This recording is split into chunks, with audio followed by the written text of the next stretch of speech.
Hey guys, welcome back to another breakdown of KalOnline, every 10 levels as a free-to-play player.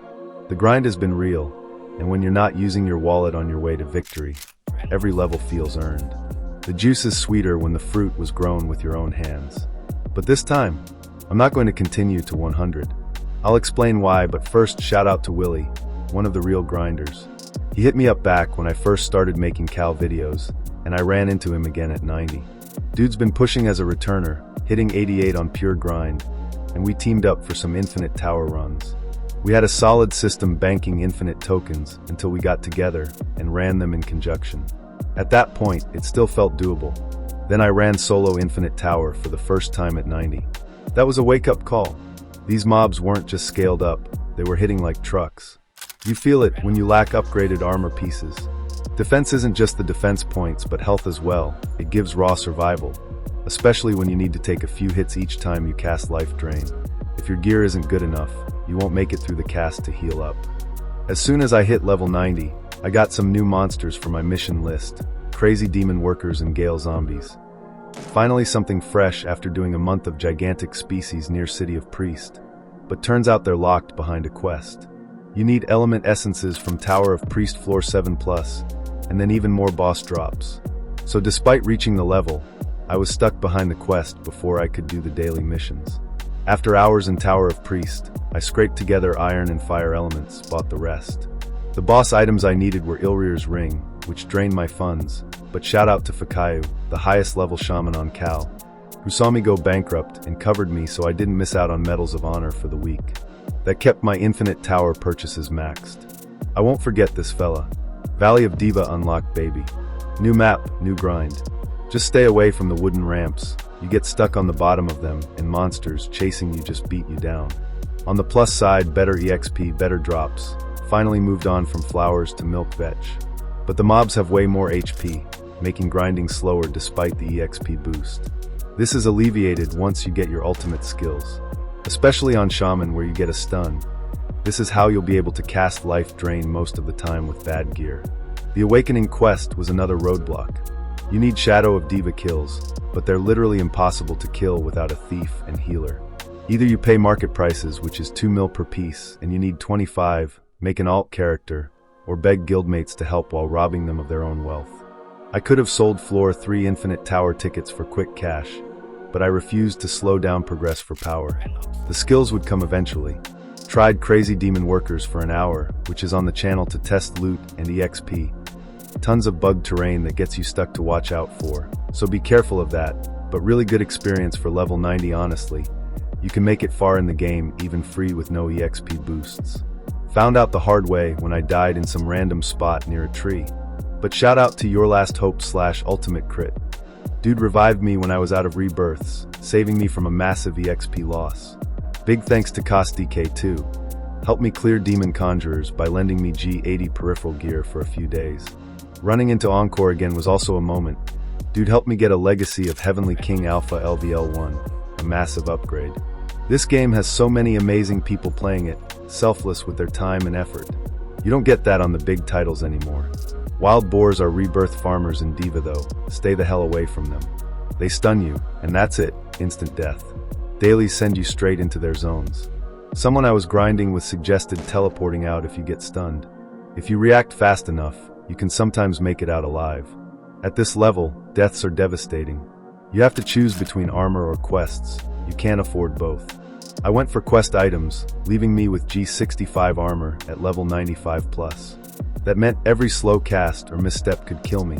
I lost 3 lives at 95.9, and that was almost a mouse through window moment. At 96, I was staring down 100 million Geons for the next Awakening quest while still rocking G65 armor. The temptation to buy G90 chest for 9k health and massive defense was real.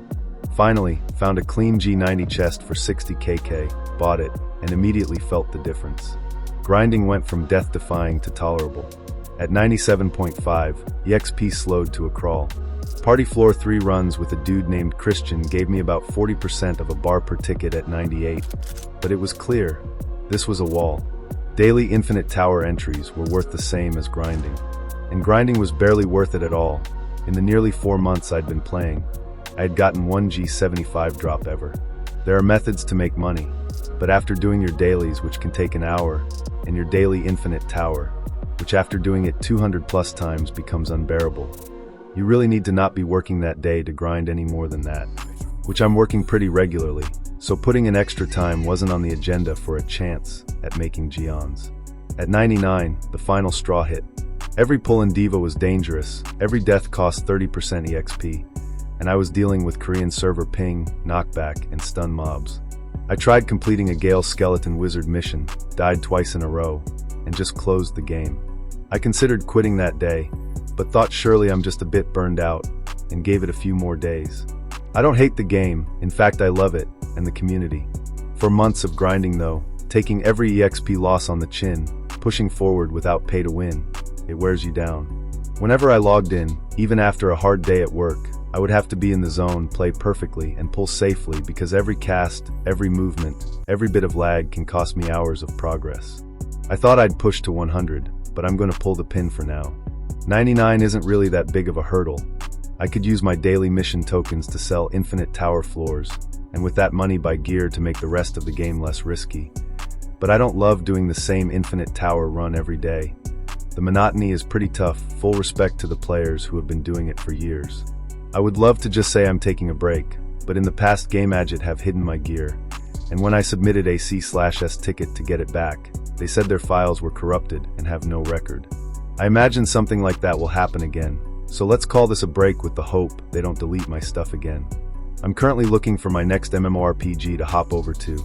I've tried a lot of them, and I don't have a nostalgic draw at the moment, so I haven't fully decided, but after making this video I'll give it a serious dig.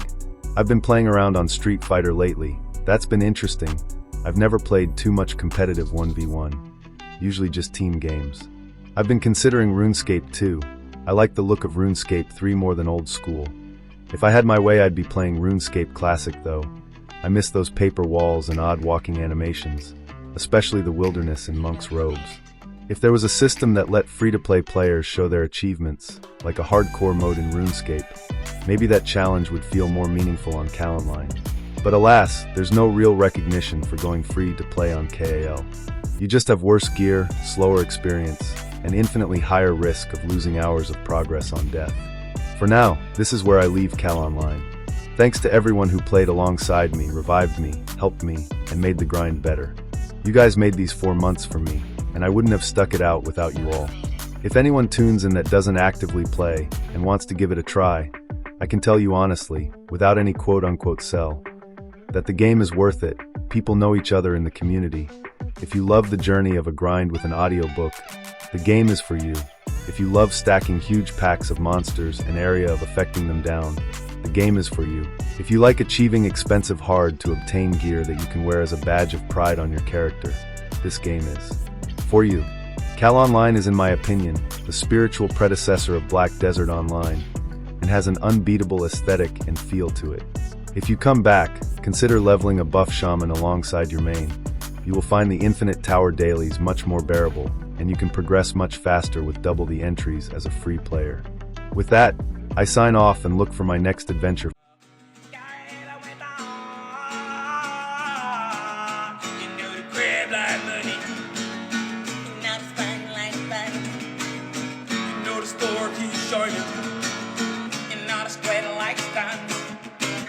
What we all got in common when the shit is said and done, it's a dead fucking road in the city that we